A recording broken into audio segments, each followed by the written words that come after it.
So I got to give a shout out to my subscriber, Manuel Fernandez. He's just killing it finding these videos. He finds all these great videos. He just sent this one. It's great to see all these people coming out of the woodwork with a strong voice saying this. You know, Matt Kohrs, you really don't know who you're fucking with. You spent the last past greater year hyping everybody. You, Trey, all the other fucking assholes. This was a fucking pump and dump. You don't even know what the fuck you did. You don't even realize you did. And if you do realize it, you're a fucking asshole because you know you did it. They're coming for you. You better stay out of Philly. You couldn't even tell anyone what a fucking cheesesteak tastes like because you don't know. All right? You can't even pay your own fucking rent. Now you live in a motel, you scum fuck. Yeah, we're going to come and get you. Don't worry about that. Just lost everybody thousands and thousands of dollars. Well, you got paid $500,000 this year from super chats. You scum fuck. Good to hear other people saying all those points. If they didn't know what they were doing, then they were negligent. And they shouldn't have been saying what they said if they didn't know it was true. Or if they knew it wasn't true and they said it and they misled everybody, that makes them a fraud. So it's somewhere in between those two things.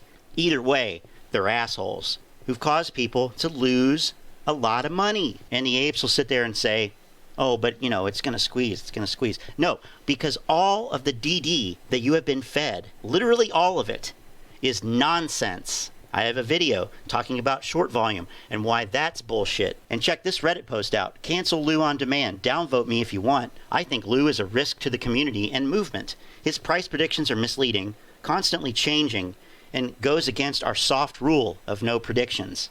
His integrity is questionable at best. He reeks of some sort of scam. No one has been right about anything. No one knows shit outside of our confirmed DD. And we take it day by day. It's not going to end well with him, and I'll bet my butt hairs on it. No one has been right about anything. I agree with that. No one knows shit. I agree with that. Outside of our confirmed DD. I don't know what the confirmed DD is. It's confirmed to the apes, but that doesn't make it true. Bigger point here. As far as I can recall, the whole idea of synthetic shares originated with Lou. Lou really pumped the idea of synthetics over the summer. Synthetics, synthetics. There's not been one shred of evidence. Nobody can even tell me what a synthetic share is. Brokerages, registered securities advisors cannot tell you what a synthetic share is because it does not exist. There is no such thing. And this whole thing is based around that assumption, which has never been shown. Never been shown. It is a massive, massive scam, massive conspiracy theory founded on ignorant beliefs that have no basis in objectively provable, evidence-based reality. So, is Lou a risk to the community? Yes, of course he is. All of these guys are. All of these influencers are. And I called this months ago. They are going to ruin the community. They are going to cause this community, if you can even call it that, they are going to cause these investors, if you can call them that, they're going to cause these people who have rallied around this stock to drive a wedge in their own movement. And that's exactly what's happening. It's 100% what is happening. Is Lou a risk? Yes. All the influencers are a risk. The community itself is a risk. The DD, quote unquote DD, is a risk. And no one has been right about anything. The other thing I wanted to mention is there is a fire. There are fires every day, commercial fires, residential fires, all over the world, all over the country. Because this one happened in a certain location, and because there are circumstantial, tangential, I haven't seen any proof of these connections, I haven't seen actually any proof. Now you likely have a large number of these people who seriously believe that Ken Griffin strolled into the storage facility with a gas can, set a fire, and then took off on his jet. People actually think that. Or they think somehow that it was an inside job. And maybe it was, but there's no evidence. It's a blind belief. So then you have Quincy Westbrook, who literally is emailing the fire chief talking about how he's a disabled veteran who's heavily invested in AMC and GameStop, and the storage facility housed documents with TD Ameritrade, and he believes it was a nefarious act and would like clarification. OSHA and regulators have very specific requirements to prevent a failing rack to take out an entire fire suppression system. I don't see how any of this is possible. Wasn't the fire department dispatched? Fire was extinguished and departed? Why was the fire suppression shut off? Blah, blah, blah. I don't understand how this is possible. There are millions of hardworking Americans trying to bring transparency to our financial market. I believe you have the information that could shed light on this situation. Let's see. The fire chief replied, "Thank you for reaching out. The fire was never out and we never left the scene. Be careful of what you read on social media.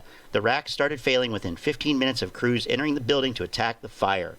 As you can imagine, 4-story rack systems filled with heavy paper boxes failing in a heavy smoke-filled environment is not safe. I don't know what requirements rack systems have at this time. The fire is under investigation with our fire and arson investigators, along with state resources." And then Quincy replies, "It just blows my mind that this is even possible. With quarterly third-party inspections, I have no idea how a failing rack could take out an entire system. They're modular, and if a rack took out a section, that section would be flooded at 25 gallons per minute. This whole thing reeks of sabotage. You've been doing this a long time, and I'm pretty sure you know what you can and can't say to the public. Can you tell me if anything with this situation made your hair stand up on your neck or question it in any way? Yes, I can tell you a proper investigation is taking place along with state resources. I believe the sprinkler system uses ESFR heads, probably flows a lot more than 25 gallons per minute." So ESFR sprinkler heads are early suppression fast response sprinkler heads.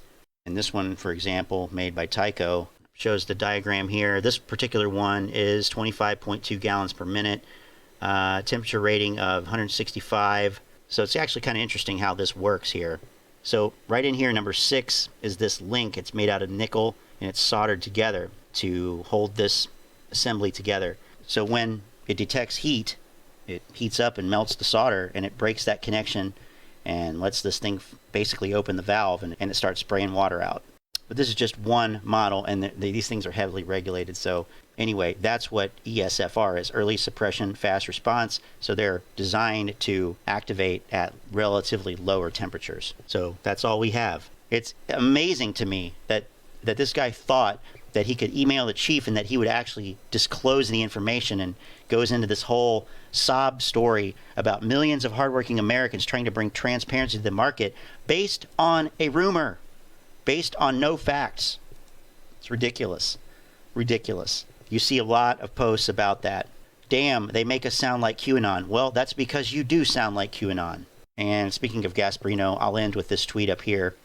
I don't know if it was actually deleted or not, but Charles Gasparino said, "The AMC apes have lost so much money recently that they've now become arson investigators." Hey, this guy ran 25K for you today. How is that for AMC? That's bullish as fuck. I gotta say, that's super fucking bullish.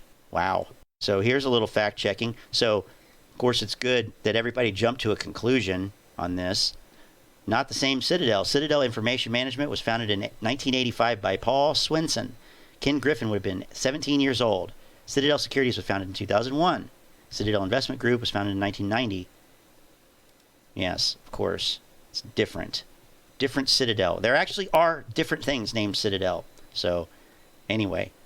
So here's a post. "My theory on Uncle Lou. He's been planted by the government, probably SEC, to facilitate the squeeze and gather retail sentiment in order to manage the squeeze. The government wants this managed under $2,500 a share, tops. Fuck that shit. Anything under 100K is bullshit. Changed my mind." What do you guys think about that? Leave a comment. Hey, join Finance Chat.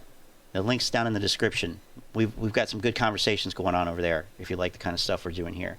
If you don't like the kind of stuff we're doing here, go ahead and downvote me and move on. But in closing, it's good to see more voices. Look how empty those shelves are back there. Wow, look how empty those shelves are. Holy shit. Is that a seasonal section or what? Like, those shelves are empty. Good to hear these other voices. And if you see anything like this that you think that I should see or, should highlight in a video, feel free to send it to me. Telegram is a good place to do that as well. So anyway, enjoy the rest of your Sunday. Catch you guys later. See ya.